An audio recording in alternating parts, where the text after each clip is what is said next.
Olá, amigos da Bibliografia Teresina, tudo bem com vocês? Comigo tudo ótimo. Hoje eu estou aqui no shopping Passeio das Águas. A gente vai acompanhar aqui a exposição do nosso artista pós-impressionista Van Gogh. Ele que nasceu no século XIX e só veio ficar famoso depois de sua morte. A gente já está aqui com o ingresso para a gente entrar. A inteira custa R$80 e a meia entrada custa R$40. Bora lá? Acompanha a gente?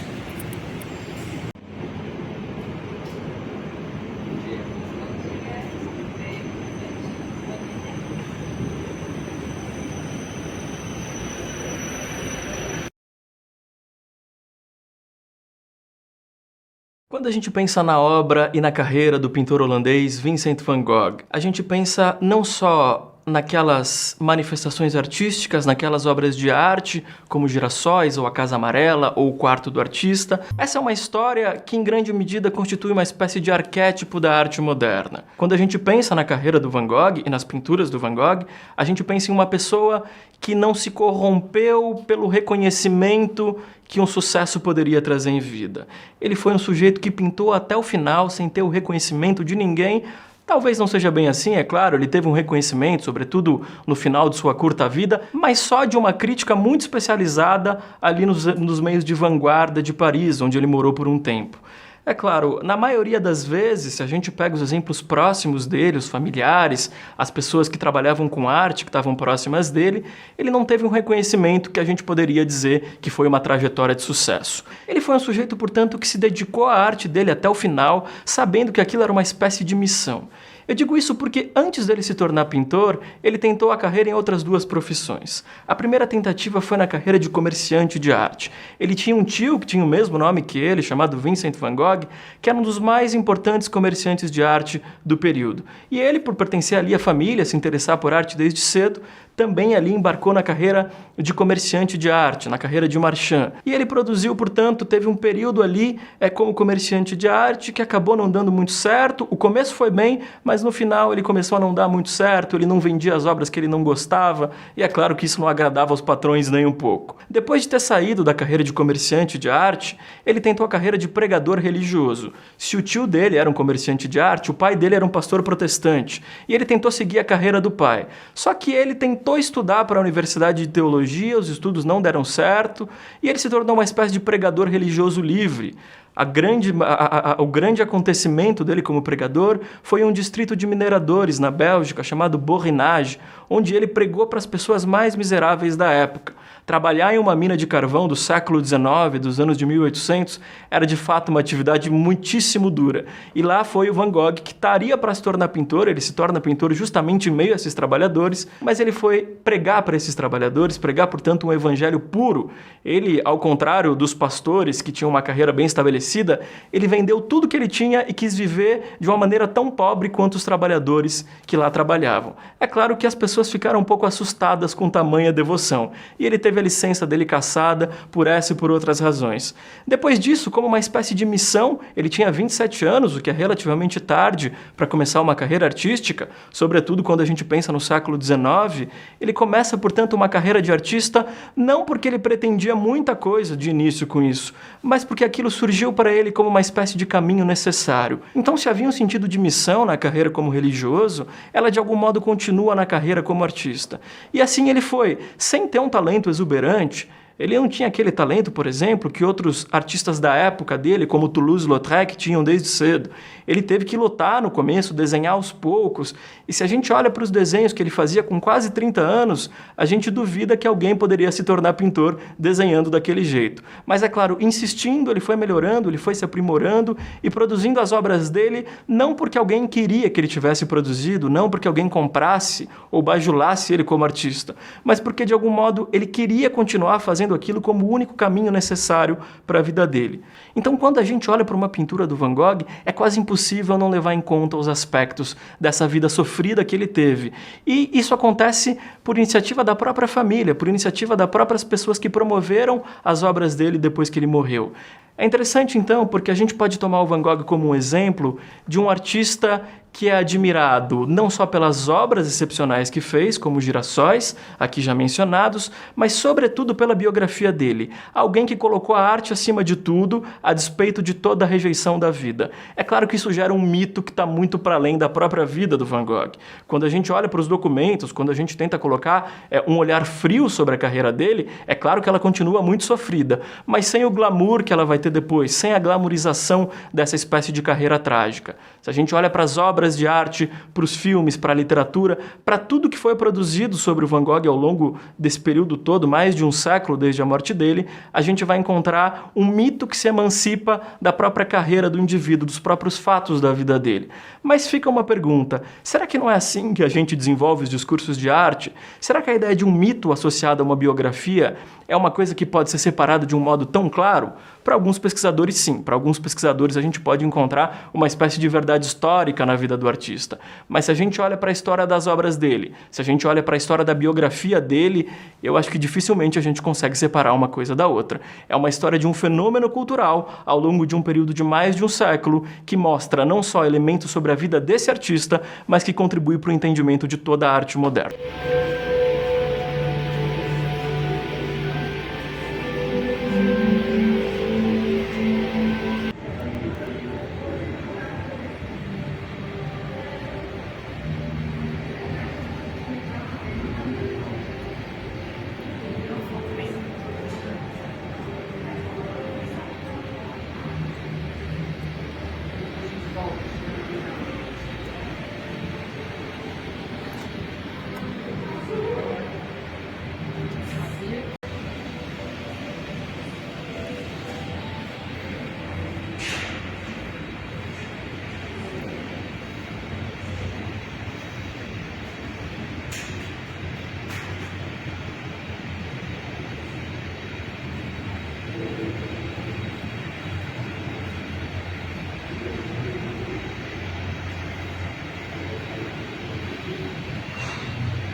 era mesmo um louco. Não era. Ele era um homem interessante. Ele tinha estes Olá, senhora. olhos confusos, no qual havia algo insano. Por favor, teria Algo em que você não ousa olhar. Percebeu alguma coisa? Ele era feliz. Eu honestamente achei que era. Ele podia fazer coisas incomuns quando estava pintando, mas fora isso, ele era normal. Tão solitário, Vincent resolve andar com adolescentes bêbados e ele leva um tiro? Ou atira em si mesmo pelo desespero da vida solitária? Com cada nova tela, ele pintou uma estrela brilhando. Mas todas essas estrelas foram cercadas por uma solidão incomensurável. E ele nem se importou que o corvo roubou o almoço dele. E pensei comigo mesmo quão solitário esse homem é, que até mesmo um corvo ladrão ilumina o dia dele. E está familiarizado com a melancolia? Eu não diria isso. Os sofredores podem mudar de sentimento, sair de uma alegria maravilhosa para ficar preso num poço de desespero num espaço de 6 horas. E, no fundo, ele estava profundamente com medo do futuro. Quer saber tanto sobre a morte dele? Mas o que sabe sobre a vida dele? Eu sei que ele se esforçou para provar que ele era bom em alguma coisa. Mesmo de cada lâmina de suas hastes gramadas, nenhum detalhe da vida era muito pequeno ou humilde demais para ele. Ele apreciou e amou tudo. Nos campos acima de Alver, armou o cavalete fazendo o que amava, pintando até o fim. Tudo bem, me dá aqui.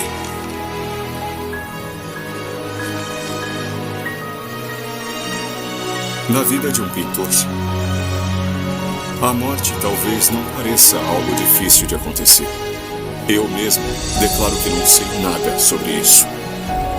Mas a visão das estrelas sempre me faz sonhar. Por que, digo a mim mesmo, os pontos de luz no firmamento são inacessíveis para nós?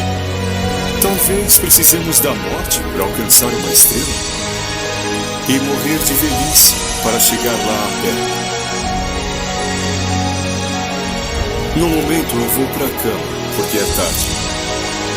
E desejo-lhe boa noite e boa sorte, de coração aberto, com amor, Vincent.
noite estrelada.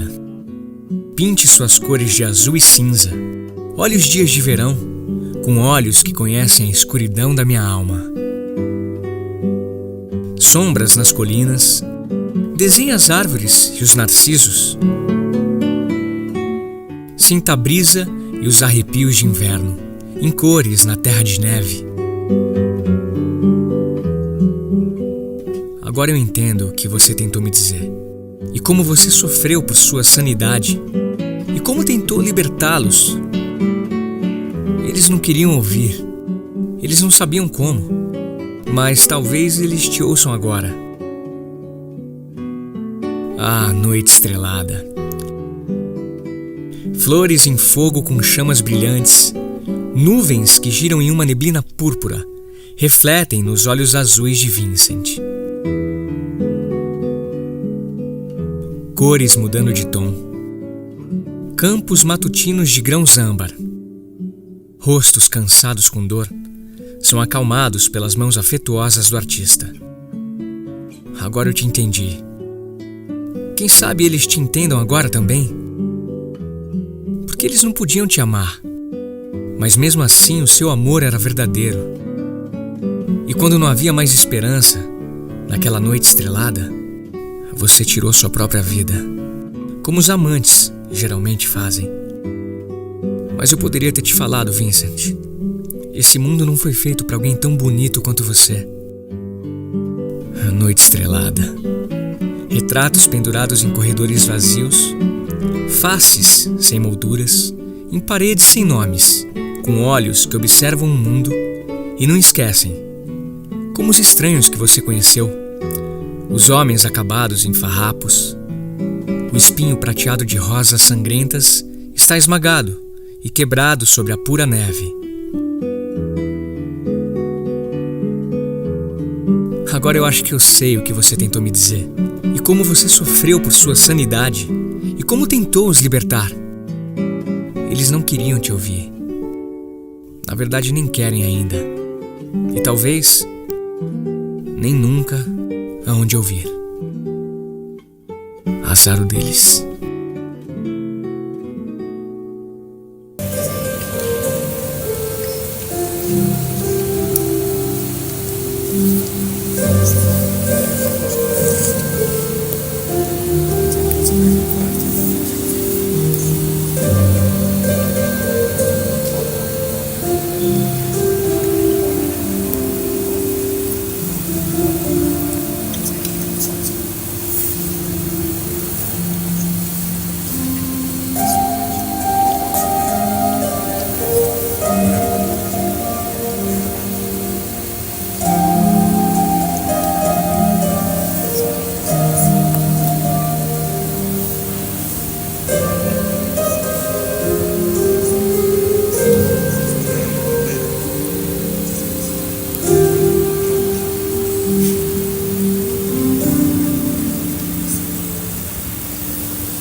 isso aí, pessoal. Eu espero que vocês tenham gostado.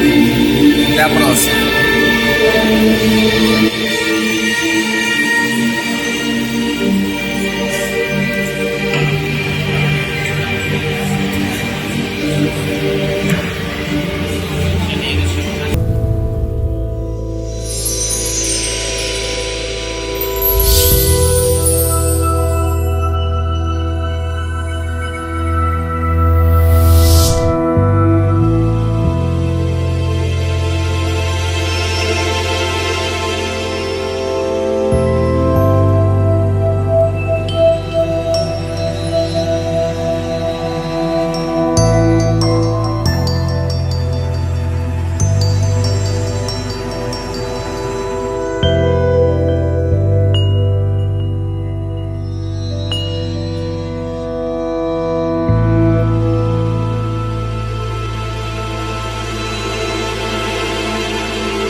Starry, starry night,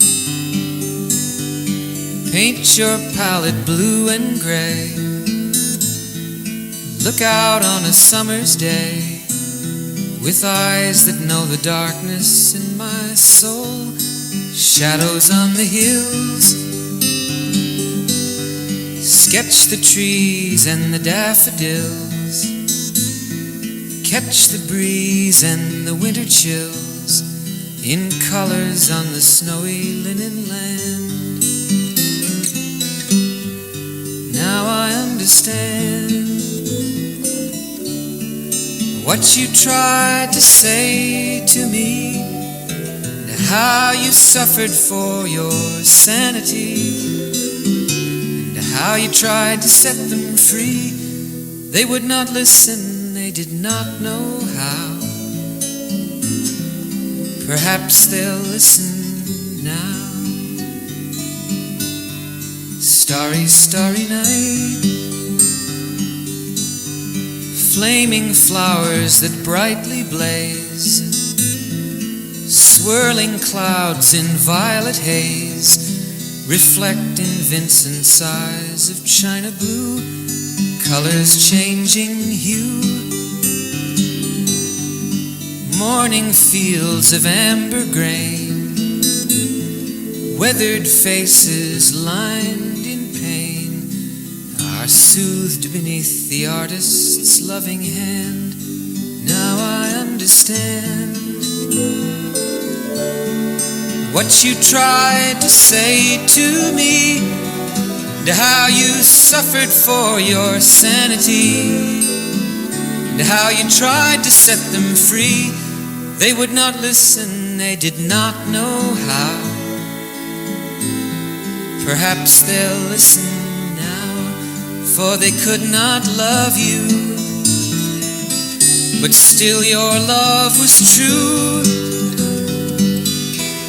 And when no hope was left inside on that starry, starry night, you took your life as lovers often do.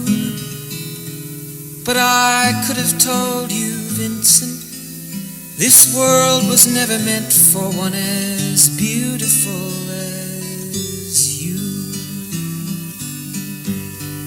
Starry, starry night, portraits hung in empty halls, frameless heads on nameless walls, with eyes that watch the world and can't forget, like the strangers that you've met, the ragged men in ragged clothes, a silver thorn, a bloody rose, lie crushed and broken on the virgin snow. Now I think I know what you tried to say to me, and how you suffered for your sanity, and how you tried to set them free. They would not listen, they're not listening still. Perhaps they never will.